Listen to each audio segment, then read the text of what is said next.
आज की क्लास में टूल बार में हम ब्लेंड टूल को देखेंगे कि ब्लेंड टूल कैसे वर्किंग करता है और ब्लेंड टूल का इस्तेमाल एडोब इलस्ट्रेटर में कैसे किया जाता है।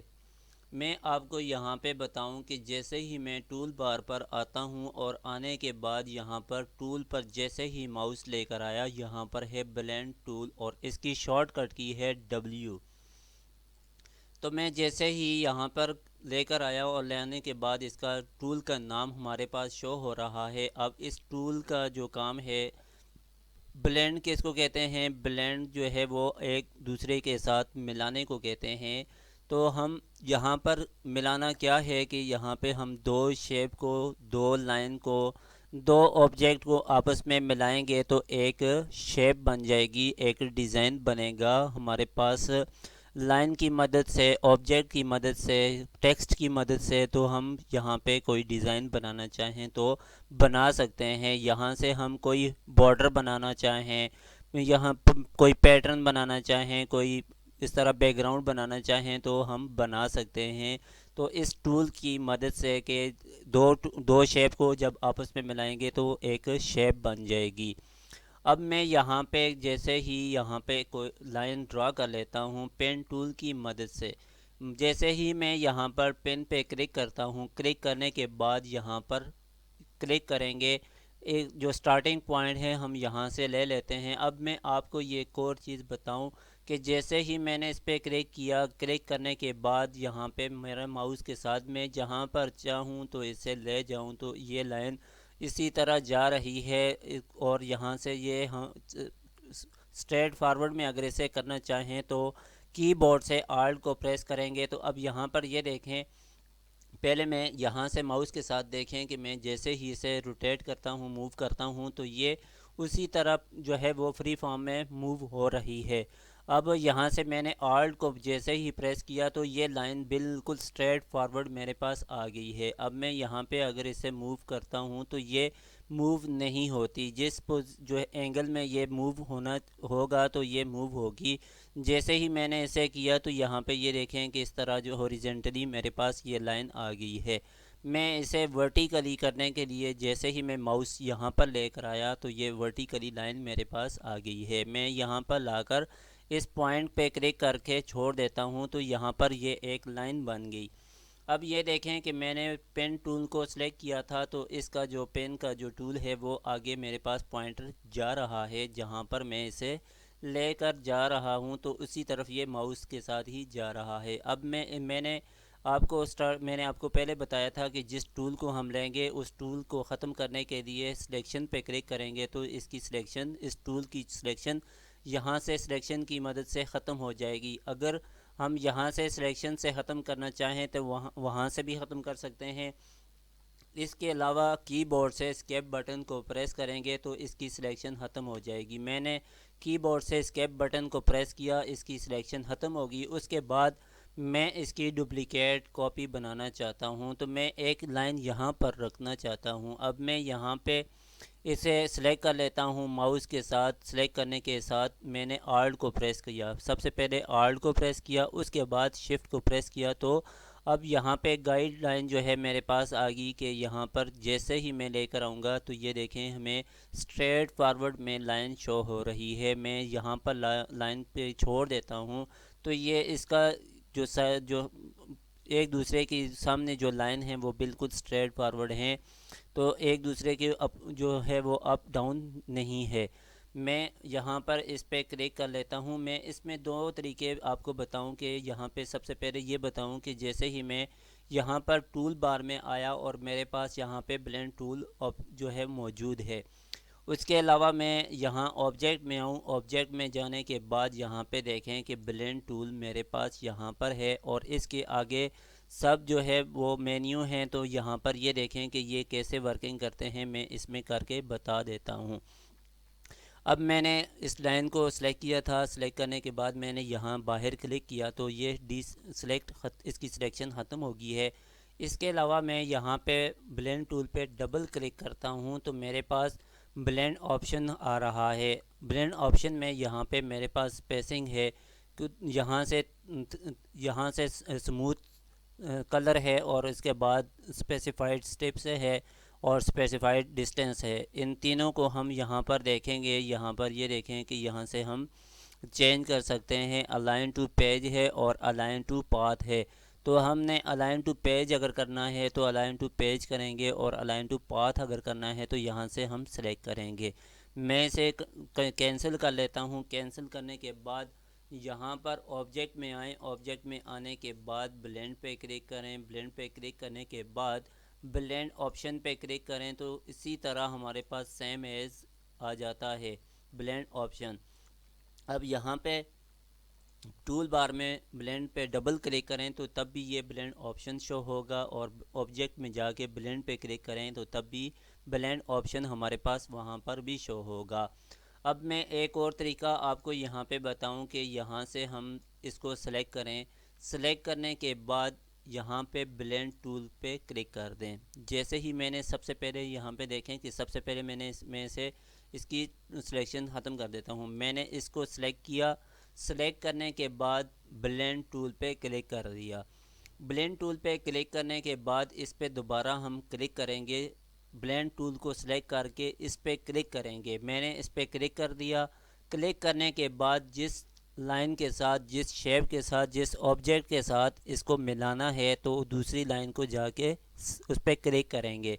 मैं आपको यहाँ पे करके बता देता हूँ। जैसे ही मैं यहाँ पर लेकर आया और लाने के बाद यहाँ पे देखें कि ये इसकी शेप जो है वो चेंज हो जाएगी। अब ये देखें ये सिलेक्ट नहीं हुआ। मैं इसको सिलेक्ट कर लेता हूँ। इसको मैंने सिलेक्ट किया। सिलेक्ट करने के बाद ब्लेंड पे क्लिक किया और इस पे क्लिक कर दिया। क्लिक करने के बाद यहाँ पर लेके आया और यहाँ पर आके इस पे मैं इसे छोड़ देता हूँ। अब ये सिलेक्ट इस वजह से नहीं हुआ कि यहाँ से सही सिलेक्ट नहीं हुआ। आपने इसको ठीक तरह से सिलेक्ट करना होगा। सिलेक्ट करने के बाद ब्लेंड पे हम दोबारा क्लिक कर लेते हैं और यहाँ से इसकी यहाँ एक और चीज़ मैं आपको बताऊँ कि यहाँ पे जैसे ये लाइन है, लाइन में हमारे पास स्ट्रोक होगा। अगर फिल पे यह फिल वाली बॉक्स हम यहाँ से शेप बनाएंगे तो हमारे पास फिल हमारे पास आएगा। अगर हमने फिल को उठा के फिल के साथ आपस में मिलाना है तो फिर ये आपस में तब जाके मिलेंगी। जैसे कि यहाँ पे स्ट्रोक है, एक लाइन है, तो लाइन को लाइन के साथ जैसे कि स्ट्रोक को स्ट्रोक के साथ आपस में मिलाएंगे तो वो उसकी शेप हमारे पास बनेगी। मैं यहाँ पे बाहर क्लिक कर लेता हूँ। बाहर मैंने सेलेक्ट किया। सेलेक्ट करने के बाद इसे सेलेक्ट कर दिया। इसको मैंने सेलेक्ट किया। सेलेक्ट करने के बाद यहाँ से ब्लेंड टूल पे सिलेक्शन ले ली। सिलेक्शन लेने के बाद मैं इस पे क्लिक कर दिया। क्लिक करने के बाद जैसे ही मैं आपको बताऊं कि इसके साथ अब प्लस का निशान आ रहा है। मैंने पहले इसीलिए किया कि आपको समझाऊं कि अगर हमारे पास यहाँ पे जैसे मैं लेकर आया तो यहाँ पे स्टेरिक शो हो रहा है और यहाँ पर लेकर आता हूँ तो इस पे प्लस का निशान शो होगा। मैं इस पे करके बता देता हूँ। ये देखें हमारे पास इस तरह लाइन जो है वो एक पूरी शेप बन गई है। तो ये ब्लैक इसी वजह से आया है कि दो लाइनों का जो कलर था, स्ट्रोक कलर था, वो दोनों का ब्लैक था, जिसकी वजह से दो कलर आपस में मिल के एक शेप बन गई है। तो अब ये दोनों कलर आपस में मिक्स हो चुके हैं। मैं इसे कंट्रोल जेड करके आपको बताऊं कि जैसे ही मैंने इस लाइन को सिलेक्ट किया। सिलेक्ट करने के बाद यहाँ से ये स्ट्रोक है, ये हमारा फिल नहीं है, ये हमारा स्ट्रोक है। तो स्ट्रोक में हम कलर चेंज करेंगे। यहाँ से मैं कोई कलर सेलेक्ट कर लेता हूँ। सेलेक्ट करने के बाद यहाँ से हम दूसरी लाइन को सेलेक्ट कर लेते हैं। सेलेक्ट करने के बाद यहाँ पे हम कोई डिफरेंट कलर सेलेक्ट कर लेते हैं। मैंने इन दोनों लाइनों में डिफरेंट कलर को सिलेक्ट किया। सिलेक्ट करने के बाद इस लाइन को सिलेक्ट कर दिया। सिलेक्ट करने के बाद दोबारा से हम ब्लेंड टूल पे क्लिक करेंगे। क्लिक करने के बाद मैं इस लाइन पे यहाँ से क्लिक कर लेता हूँ। जैसे ही मैंने इस पर क्लिक किया, यहाँ पे देखें कि स्टेरिक का निशान हमारे पास शो हो रहा है। मैं दूसरी लाइन में आ जाता हूँ। लाइन पे आने के बाद ये देखें कि मेरे माउस के साथ प्लस का निशान आ रहा है। मैं यहाँ पर लाकर इसे छोड़ देता हूँ तो ये देखें कितना बेहतरीन डिज़ाइन मेरे पास बन गया है। हम डिफरेंट कलर को यूज़ करके बना सकते हैं। मैं इन सब को सिलेक्ट करके डिलीट कर देता हूँ। डिलीट करने से पहले मैं आपको एक और चीज़ बता देता हूँ कि यहाँ से हम ब्लेंड टूल की मदद से यहाँ पे क्लिक करके यहाँ पे क्लिक करें तो हमारे पास डिज़ाइन बन जाता है। अगर हम यहाँ पे इन दो लाइनों को सिलेक्ट करें, सिलेक्ट करने के बाद ऑब्जेक्ट में जाएं, ऑब्जेक्ट में जाने के बाद ब्लेंड पे जाएं, ब्लेंड के बाद मैग पे क्लिक करें तो तब भी उसी तरह हमारे पास वर्क करता है जैसे हमारे पास यहाँ पे ब्लेंड टूल वर्क करता है। मैं इसे कंट्रोल Z करके बता देता हूँ। अब यहाँ पे मैं कोई शेप यहाँ पे ड्रा करके आपको बता दूँ कि जैसे कि मैं यहाँ पे कोई सर्कल ले लेता हूँ। सर्कल लिया, सर्कल लेने के बाद यहाँ से एक सर्कल यहाँ पे सिलेक्ट कर दिया, ड्रा कर दिया। ड्रा करने के बाद एक मैंने यहाँ पे ड्रा कर दिया है। शिफ्ट के साथ मैं इसको लाकर यहाँ से कॉपी यहाँ पे छोड़ देता हूँ। सबसे पहले मैं आपको एक और चीज़ बताऊँ कि जब भी कॉपी लेनी हो तो सबसे पहले आल्ट को प्रेस करें, प्रेस करने के बाद माउस के साथ इसको उठा दें। उठाने के बाद शिफ्ट को प्रेस करेंगे तो बिल्कुल स्ट्रेट फॉरवर्ड इसके साथ आएगा और आल्ट को और शिफ्ट को छोड़ना नहीं है और यहाँ पे माउस के साथ ऐसे छोड़ देंगे तो ये इसकी कॉपी बन जाएगी और जो कि स्ट्रेट फॉरवर्ड बनेगी। तो अब यहाँ पे इसमें कलर फिल जो फिल है, फिल में हम कोई कलर सेलेक्ट कर लेते हैं। जैसे कि मैं यहाँ पे रेड सेलेक्ट कर लेता हूँ। सेलेक्ट करने के बाद हम यहाँ से भी फिल का कलर चेंज कर सकते हैं। तो मैं यहाँ से कोई डिफरेंट कलर सेलेक्ट कर लेता हूँ। अब ये देखें कि फिल में कलर जो है वो रेड है, यहाँ पे डिफरेंट है। तो इसको मैंने सेलेक्ट किया। सेलेक्ट करने के बाद दोबारा से इसी ब्लेंड टूल पे क्लिक कर लेता हूँ। क्लिक करने के बाद मैंने इस पर क्लिक किया। अब यहाँ पर ये देखें कि मैं इसके फिल पे क्लिक करूँगा। फिल पे क्लिक करने के बाद यहाँ पे फिल पे लाके क्लिक करूँ तो ये देखें कि ये कलर इसमें आके मिक्स हो गया है। तो ये कलर इसी वजह से आया कि यहाँ से इसका स्ट्रोक का जो कलर था वो हमारे पास आया है।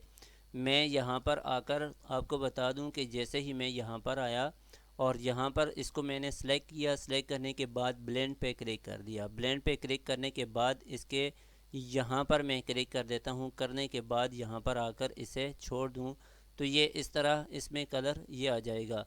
मैं इसका जो स्ट्रोक है इसे मैं नन करके आपको बताऊं कि हम इसका स्ट्रोक को नन कर देते हैं और इसकी स्ट्रोक को भी नन कर देते हैं। नन करने के बाद मैं इसे सेलेक्ट कर दिया और यहाँ से ब्लेंड टूल पे क्लिक किया। क्लिक करने के बाद इसे सेलेक्ट कर दिया। सेलेक्ट करने के बाद इस पर क्लिक किया तो ये देखें कि ये कलर दो आपस में मिक्स हो गए हैं।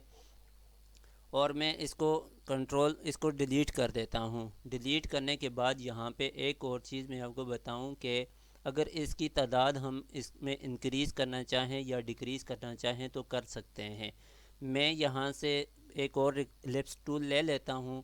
एलिप्स टूल मैंने यहाँ पे ड्रा किया और इसका साइज़ थोड़ा सा कम कर दिया। कम करने के बाद यहाँ पर लाकर इसको छोड़ दिया। यहाँ पे मैं कलर चेंज कर देता हूँ। तो कलर चेंज करने के लिए यहाँ से हम येलो उठा लेते हैं। जैसे ही मैंने येलो कलर को यहाँ पे लिया, लेने के बाद में अब इन दो को सिलेक्ट करके यहाँ पे ये उसके साथ चला गया है तो मैं इसको सिलेक्ट कर लेता हूँ और इसे सिलेक्ट करने के बाद यहाँ पे ले आते हैं। जैसे ही यहाँ पर हमने इसको सेपरेट किया, सेपरेट करने के बाद ऑब्जेक्ट में आए। ऑब्जेक्ट में जाने के बाद ब्लेंड पे क्लिक किया, मैक पे क्लिक कर दिया। अब यहाँ पर ये देखें कि ये एलिप्स कितने हैं, 1 2 3 4 5 6 7 8 9। अब यहाँ पर 9 एलिप्स मेरे पास ड्रा हैं। अब मैं इन सब को सिलेक्ट कर लेता हूँ। सिलेक्ट करने के बाद ऑब्जेक्ट में आएंगे। ऑब्जेक्ट में जाने के बाद ब्लेंड पे क्लिक करेंगे।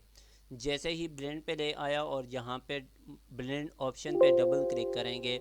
डबल क्लिक करने के बाद यहाँ पे स्मूथ कलर है, ये नॉर्मल पोजीशन में है। हम यहाँ से इसे स्पेसिफाइड स्टेप्स पे क्लिक कर लेते हैं और यहाँ से जो स्टेप्स हैं हम इनको बढ़ा देते हैं। इसे मैं कर देता हूँ 50 पे कर देता हूँ। 50 पे करने के बाद यहाँ से प्रीव्यू देखें कि मैंने इस पर 50 किया तो यहाँ पे जितने भी एलिप्स थे 50 के 50 यहाँ पे आ गए और एक पूरा हमारे पास ये जो है वो बन चुकी है। तो मैं इसको थोड़ा कम करना चाहूँ तो इसको मैं 30 पे कर देता हूँ। 30 पे करने के बाद प्रीव्यू हम चेक करें तो फिर भी हमारे पास बहुत ज़्यादा हैं। मैं इसे 10 करके दिखा देता हूँ कि मैंने इसे 10 किया। 10 करने के बाद ओके कर दें तो यहाँ पे ये देखें कि ये एक यहाँ पे इस तरह की शेप हमारे पास आ गई है। मैं इसको कंट्रोल Z कर देता हूँ। Z करने के बाद अगर यहाँ से मैं इसे भी डिलीट कर देते हैं। जैसे ही मैंने इन दोनों को सिलेक्ट करके डिलीट किया, यहाँ से मैं एक यहाँ से एलिप्स टूल ले देता हूँ और इसकी जो फिल है इसे मैं नन कर देता हूँ। अब यहाँ पे इसका फिल है, इसे नन कर देते हैं और इसकी एक डुप्लीकेट कॉपी यहाँ पे लाके छोड़ देते हैं। जैसे ही मैंने इन सब को सिलेक्ट किया, सिलेक्ट करने के बाद ऑब्जेक्ट के बाद ब्लेंड के बाद मैक पे क्लिक किया तो ये इस तरह की हमारे पास ये आ गई। उसके बाद यहाँ से मैं कोई लिप्स यहाँ पे ले लेता हूँ। लेने के बाद अब यहाँ पे मैं चाहता हूँ कि ये जो हमारे पास लिप्स हैं एक रिंग की सूरत में बने हैं तो ये सर्कल के राउंड में आ जाए। मैं इन दोनों को सिलेक्ट कर लेता हूँ। सिलेक्ट करने के बाद यहाँ से आ जाते हैं। आने के बाद अब मैं इस सर्कल को यहाँ पे क्लिक कर लेता हूँ तो यहाँ पे आने के यहाँ पे है रिप्लेस स्पेन पे क्लिक करेंगे तो ये देखें कि इसके राउंड में आ गया है। अब मैं बाहर क्लिक कर लेता हूँ। बाहर क्लिक करने के बाद इस पर क्लिक करेंगे, इसको सिलेक्ट करेंगे। सिलेक्ट करने के बाद डायरेक्ट सिलेक्शन पे क्लिक करेंगे और सिलेक्शन पे क्लिक करने के बाद यहाँ पे देखें कि मैंने इसे सिलेक्ट कर दिया। अब मैं आपको बताऊं कि इसको मैंने सिलेक्ट किया। सिलेक्ट करने के बाद यहाँ से डायरेक्ट सिलेक्शन पे क्लिक करेंगे। सिलेक्शन पे क्लिक किया, यहाँ पे हमारे पास आएगा, यहाँ से ऑब्जेक्ट आएगा, ठीक है। तो यहाँ से मैंने इसे सिलेक्ट कर दिया। सिलेक्ट करने के बाद दोबारा हम यहाँ पर आ जाते हैं और यहाँ से अगर इसका कलर चेंज करना चाहें तो हम इसे कलर भी चेंज कर सकते हैं। मैं यहाँ से डबल क्लिक करके यहाँ से अगर कलर चेंज करना चाहूँ तो कलर चेंज कर सकता हूँ इस तरह। तो इस तरह हम कलर चेंज करना चाहें तो कलर चेंज कर सकते हैं। और यहाँ पे जो स्पेन मैंने यहाँ पे लिप्स के साथ बनाई हैं तो हम इसके ऊपर यहाँ से ऐसे बना सकते हैं। मैं इन सब को सिलेक्ट करके डिलीट प्रेस करूँ तो ये डिलीट हो जाएगा। उसके बाद दोबारा से हम यहाँ से कोई और शेप हम बना के देखते हैं। यहाँ से मैं स्टेरिक को ले लेता हूँ। स्टेरिक को लेने के बाद यहाँ से एक स्टेरिक यहाँ पे बना दिया, ड्रा कर दिया और दूसरा स्टेरिक में यहाँ से आल्ट को प्रेस करके यहाँ पे ला के छोड़ देता हूँ। जैसे ही मैंने लाकर यहाँ पे छोड़ा तो ये दो स्टेरिक मेरे पास बन चुके हैं। और अब मैं यहाँ से अगर कलर देना चाहूँ तो दे सकता हूँ, नहीं तो मैं इन दोनों को सिलेक्ट करके यहाँ से ऑब्जेक्ट में आएंगे। ऑब्जेक्ट में जाने के बाद ब्लेंड के बाद मैक पे क्लिक करेंगे। तो मैक पे क्लिक किया, यहाँ पे ये स्टेरिक मेरे पास ऐसे आ गए हैं। और उसके बाद मैं यहाँ से कोई राउंडेड शेप अगर या पॉलीगॉन शेप लेना चाहूँ तो यहाँ से मैं पॉलीगॉन शेप ले लेता हूँ। जैसे ही मैंने पॉलीगॉन शेप को सिलेक्ट किया, सिलेक्ट करने के बाद अब यहाँ से हम इसको इन सब को सिलेक्ट कर लेते हैं। सेलेक्ट करने के बाद दोबारा से ऑब्जेक्ट में आएंगे। ऑब्जेक्ट में आने के बाद यहाँ से ब्लेंड पे क्लिक करेंगे। ब्लेंड पे क्लिक करने के बाद हम यहाँ से रिप्लेस पेन पे कर लेते हैं। अब जैसे ही मैं इन्हें इस रिप्लेस पेन पे क्लिक किया, पेन पे करने के बाद यहाँ से ये देखें कि इसको अब यहाँ पर ये इस पॉलीगॉन के राउंडेड में आ गई है। अब मैंने इसे सिलेक्ट किया। सिलेक्ट करने के बाद यहाँ से डायरेक्ट सिलेक्शन टूल को लेंगे। अब यहाँ पे एक और चीज़ बताऊँ कि यहाँ पर मेरे पास गैप है तो यहाँ पे अगर हम इसे कंप्लीट करना चाहें तो मैंने इसको सिलेक्ट किया। सिलेक्ट करने के बाद डायरेक्ट सिलेक्शन टूल पे क्लिक कर दिया है। जैसे ही मैंने डायरेक्ट सिलेक्शन टूल पे क्लिक किया और यहाँ पे हम प्रॉपर्टी बार में आकर यहाँ से कट पाथ पे क्लिक करेंगे तो ये देखें कि हमारे पास इस तरह कट पाथ के में ये हमारे पास ऐसे शो हो गया कि ये बिल्कुल कट गया है। तो इसको यहाँ से हम दोबारा क्लिक कर लेते हैं और यहाँ से इस पर क्लिक करें तो ये इस तरह जो है वो बिल्कुल ख़त्म हो गया है। तो इसको यहाँ से अगर हम इसको अनग्रुप करना चाहें तो अनग्रुप करने के लिए अगर सेपरेट हम उठाना चाहें तो यहाँ से सेपरेट भी निकाल सकते हैं। इसके लिए तरीका ये है कि यहाँ पे ऑब्जेक्ट में आएंगे। ऑब्जेक्ट में जाने के बाद ब्लेंड पे जाएंगे और यहाँ से कर देंगे इसे एक्सपेंड। एक्सपेंड करने के बाद माउस के राइट क्लिक करेंगे। राइट क्लिक करने के बाद यहाँ से अनग्रुप करेंगे तो ये अब ये देखें कि मेरे पास ये सेपरेट हो गया है। अब आल्ट के साथ अगर मैं इसे यहाँ पर लाकर छोड़ूँ तो ये यहाँ पर भी आएगा, क्योंकि अब यहाँ पे ये सेपरेट हो गए हैं। एक्सपेंड करने से ये जो है वो आउटलाइन में किया। आउटलाइन के बाद यहाँ से मैंने राइट क्लिक किया और इसे मैंने अनग्रुप कर दिया, तो ये अब अनग्रुप हो गया है। अब इसको 1 बाई 1 हम यहाँ से यूज़ कर सकते हैं। मैं इन सब को सिलेक्ट करके डिलीट कर देता हूँ। डिलीट करने के बाद अभी हम अगर टेक्स्ट पे ये यूज़ करना चाहें तो टेक्स्ट पे भी यूज़ कर सकते हैं। तो मैं यहाँ से कोई टेक्स्ट लिख देता हूँ, जैसा कि मैं लिखता हूँ कि RGD, और यहाँ पे मैंने ये लिख दिया और इसी के साथ यहाँ पे एक और बना देता हूँ, और इनको मैं थोड़ा साइज़ इनका कम कर देता हूँ। कम करने के बाद यहाँ पे हम दो यहाँ पे लेकर आएंगे और इसमें कुछ और लिख देते हैं कि डिज़ाइन लिख देते हैं। ठीक है, डिज़ाइन मैंने यहाँ पे लिख दिया। लिखने के बाद इसे भी कॉपी, इसको मैं डिलीट कर देता हूँ। डिलीट करने के बाद इसकी एक डुप्लीकेट कॉपी यहाँ पे रख देते हैं। जैसे ही मैंने डुप्लीकेट कॉपी यहाँ पे रख दी और यहाँ से हम कोई टेक्स्ट यहाँ पे ला के रख देते हैं। एक टेक्स्ट यहाँ पे कर दिया, एक यहाँ पे कर दिया। इसे कर देते हैं ABC और इसे कर देते हैं CDE। ठीक है, इन सब को सिलेक्ट कर दिया। सिलेक्ट करने के बाद इन सब को सिलेक्ट करेंगे। सिलेक्ट करने के बाद यहाँ से इसे अलाइन सेंटर कर देते हैं। ये अलाइन सेंटर हो गए बिल्कुल इसी के साथ। अब मैं यहाँ पे चाहता हूँ कि ये लाइन को आपस में मिलाऊँ और मेरी एक शेप बन जाए। अब यहाँ पे मैं आपको बताऊँ कि जैसे ही मैंने इनको सिलेक्ट किया, इन सब को हम सिलेक्ट करेंगे। सिलेक्ट करने के बाद यहाँ से इसकी स्ट्रोक जो है वो हम थोड़ी बढ़ा देते हैं। कलर इसका चेंज करेंगे। स्ट्रोक का कलर हमने चेंज किया। चेंज करने के बाद जो फिल है, फिल को हम इसके नन कर देंगे। फिल में आके इसे नन कर दिया। फिल में नन कर दिया। नन करने के बाद यहाँ से अगर कोई कलर हम सेलेक्ट करना चाहें तो ये देखें कि यहाँ से मैं अनडू कर देता हूँ। जैसे ही मैं आया और यहाँ पे आके इसे अनडू कर दिया है। अब मैं इसे बाहर क्लिक कर देता हूँ। इसको डिफरेंट कलर हम यहाँ से देते हैं। जैसे ही मैं यहाँ पर आया और यहाँ पे इसे डिफरेंट कलर हमने दे दिया।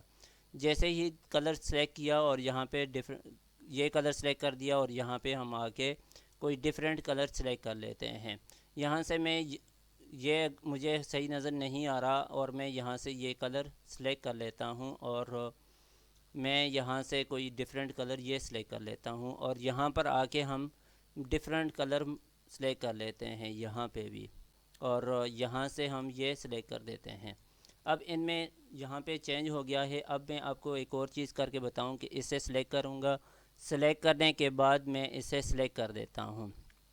इन दो शेप को मैंने सिलेक्ट कर दिया। सिलेक्ट करने के बाद दोबारा से हम ऑब्जेक्ट में जाएंगे। ऑब्जेक्ट में जाने के बाद यहाँ से ब्लेंड पे क्लिक करने के बाद मैक पे क्लिक करेंगे। अब यहाँ पे मैंने मैक पे क्लिक कर दिया। क्लिक करने के बाद हम यहाँ से ऑब्जेक्ट में जाएंगे। दोबारा ऑब्जेक्ट में जाने के बाद ब्लेंड पे क्लिक करेंगे। ब्लेंड पे क्लिक करने के बाद ब्लेंड ऑप्शन में आएंगे। ब्लेंड ऑप्शन को क्लिक करने के बाद यहाँ से स्पेसिफाइड स्टेप्स को जो है हम यहाँ से इंक्रीज़ कर देते हैं। मैं यहाँ से 75 करके प्रीव्यू पे यहाँ पे क्लिक कर दूँ और यहाँ से ओके कर देते हैं। यहाँ पे ये देखें कि ये शेप जो है वो चेंज हो गई है। हमारे पास 3D इसका लुक हमारे पास आ गया है। अब यहाँ से मैं इन दो शेप को भी सिलेक्ट करके कर देता हूँ कि मैं सबसे पहले इसको सिलेक्ट करता हूँ। सिलेक्ट करने के बाद शिफ्ट को प्रेस करके इसको भी सिलेक्ट कर लेता हूँ। सिलेक्ट करने के बाद इसी तरह हम यहाँ पे आएंगे।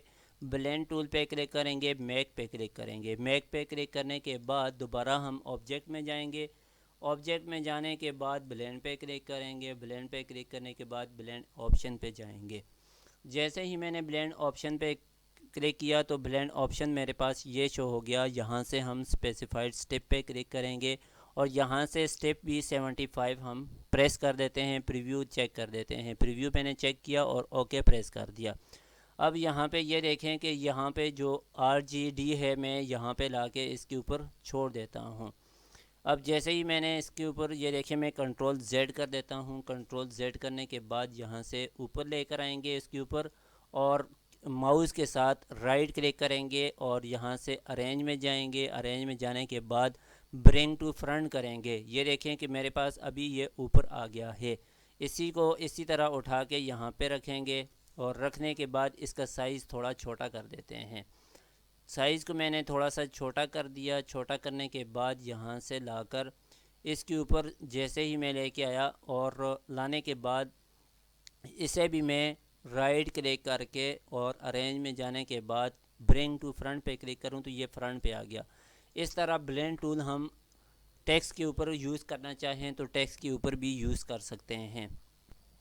मैं इसको भी सिलेक्ट करके दोबारा से डिलीट कर देता हूँ। डिलीट करने के बाद मैं यहाँ पे एक और रेक्टेंगल टूल ले लेता हूँ।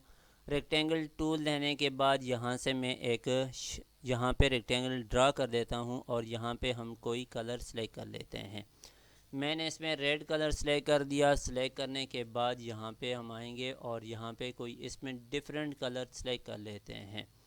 यहाँ पे मैं ग्रेडियंट ले लेता हूँ। ग्रेडियंट लेने के बाद यहाँ पे देखें, मैं ये लास्ट स्टेप इसीलिए करके दिखा रहा हूँ कि आप अगर इस तरह कोई ग्रेडियंट वगैरह लगा के इसमें इस तरह अगर ब्लेंड करना चाहें तो कर सकते हैं। मैं यहाँ पे ब्लेंड पे यहाँ पे क्लिक कर लेता हूँ और उसके बाद यहाँ पे क्लिक करें तो ये देखें इस तरह की शेप आप बना सकते हैं।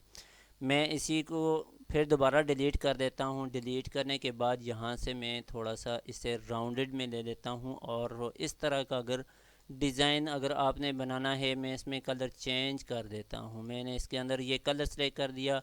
सेलेक्ट करने के बाद आल्ट को प्रेस करेंगे और शिफ्ट को साथ प्रेस करेंगे, यहाँ पे ला के छोड़ देंगे।